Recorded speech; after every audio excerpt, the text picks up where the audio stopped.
before a policy's ever issued, and I remember this from the properties I've purchased, there's a title search and examination process. Walk us through what that actually involves and what the examiner is looking for. So when we put the order in for the search, the examiner is going to look at the chain of title. They're going to create a chain of title to make sure that the seller actually owns the property, right? And that there wasn't an error in the past where someone should have joined in the conveyance of a deed and did not. They won't go back to the earliest public records generally.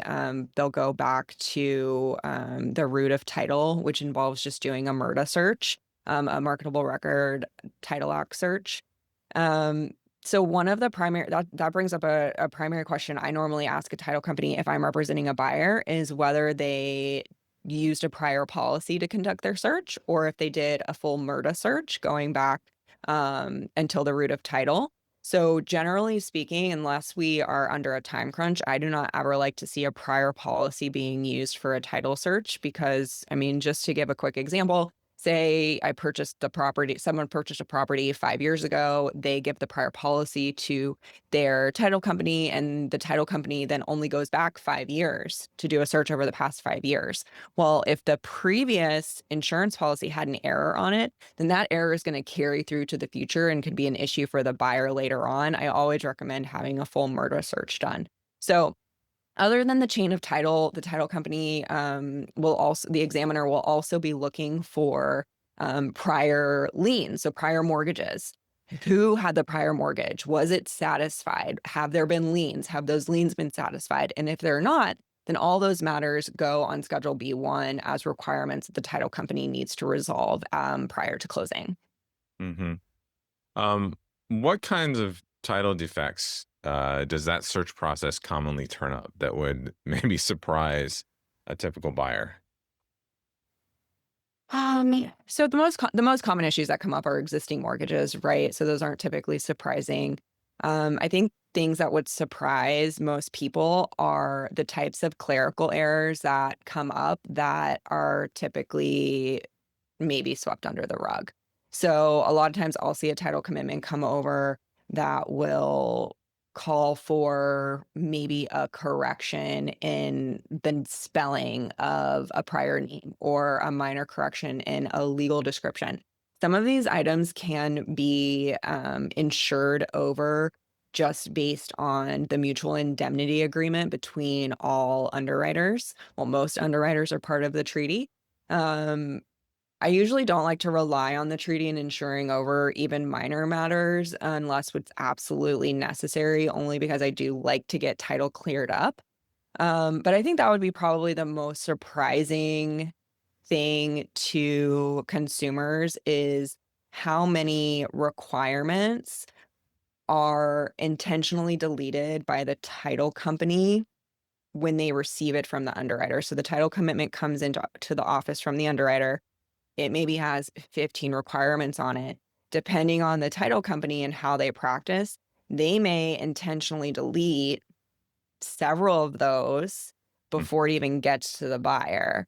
So those are the types of things to think about when working with a title company, especially if you see the word intentionally deleted, um, or even if you maybe get the sense that the transaction's being rushed or there's a lack of ethics in the title Mm. company. I Mm. would have concerns about what has been swept under the rug. Let's talk about the Metka law firm. You, as the representative, offer the same services as a title company, but your firm is, of course, attorney owned. What is the practical difference between that and a non-attorney title agency when something goes wrong with a title? So speaking strictly from my experience, not just with my office, but other law firms who operate similarly to how I operate, um, I have had I have had situations where people call our office and they're closing with a title company who is, owned and operated by someone who's not an attorney. They are licensed by the state to issue title insurance, but an issue has come up and now they need a quiet title. Okay. Well, that's great. I can help with that. But you are going to go on my next available time slot on my calendar. So that might be next week, it might be 3 weeks from now before I'm even able to assist you. So for transactions that I'm actually closing in my office, I'm very, very detailed with my calendar. I leave time on my calendar every single day. I have a minimum of an hour and a half in the morning and an hour and a half in the afternoon that I dedicate to any issues that might come up with any of our closing transactions, whether they're residential or they're commercial.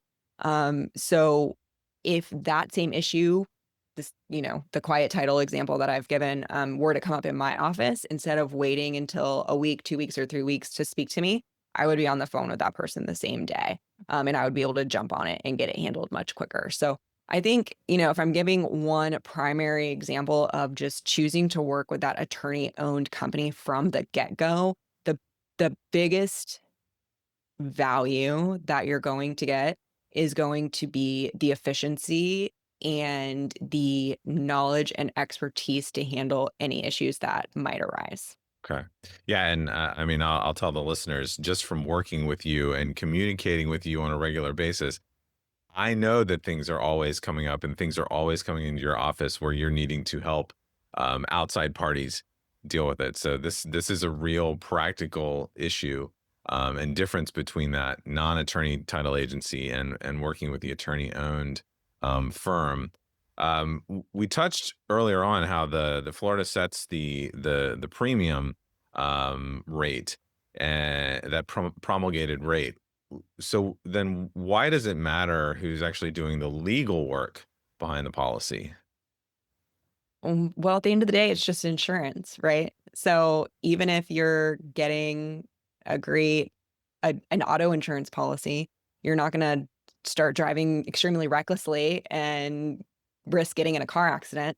So again, just because you have the insurance and you know you're gonna get the insurance doesn't mean that you're gonna wanna deal with the headache and the issues that could arise as part of a claim that would need to be filed against that policy. So, I mean, my goal, I've never had a claim filed against me, so my goal is to keep that standard running. I don't want my clients to ever have to use their title insurance policy. I want it to be something that's there in case the worst happens, but something that they can keep on thinking is just a box to be checked that they Mhm. never even need to worry about. In West Orange County, Horizon West, where I live, in Lake County, around Claremont, a lot of new construction is being built on what used to be agricultural land, orange groves, different other crops. What unique title chain issues are coming up with that kind of property? I think the most common issues in the chain of title that I would see are issues with prior probate. So either probate wasn't done at all or wasn't done correctly, or maybe it was done and it was done correctly, but the documents that we needed to have recorded in the public records to prove it was all done correctly haven't been recorded. So we have to get those from the court, and then you have to get permission from the prior parties for those type things. I have also within the past year seen two different situations with prior leases that were just thrown on B2. The likelihood that someone's gonna come back and say, "Hey, I have a land lease on this," is maybe kind of low, but that doesn't mean we wanna leave it on B2. So that's something that, we would object to, and we'd have to get it removed from the policy. In some situations, maybe we can't track down the prior owner or the prior landlord and have it released, but it is sometimes, something the underwriter will take the risk and insure over, and I'd rather the underwriter have the risk than my client, the buyer, have the risk, so that's something we object to. Other issues that come up with, agricultural properties are just not title specific, they're more environmental, so I look really closely at that as well. For someone who is about to buy a property here in Central Florida or in Florida in general, and they're tempted to treat title insurance as just another box to check at closing, what do you really want them to understand before they sign? I guess I'd like for them to understand that the box that they're checking is not for the title insurance policy. The box that they're checking is for the expertise and the reputation of the office who's handling the transaction. So, if you're doing your due diligence in determining what real estate agent you're willing to use and trust as part of your transaction, you need to be taking that same level of due diligence and making a determination of which title office is going to be closing that transaction. Whether or not the seller's paying and choosing or not, if you have a reason to believe that the company that the seller is choosing is not as knowledgeable and experienced as you prefer, then you can negotiate that and ask the seller to choose someone else.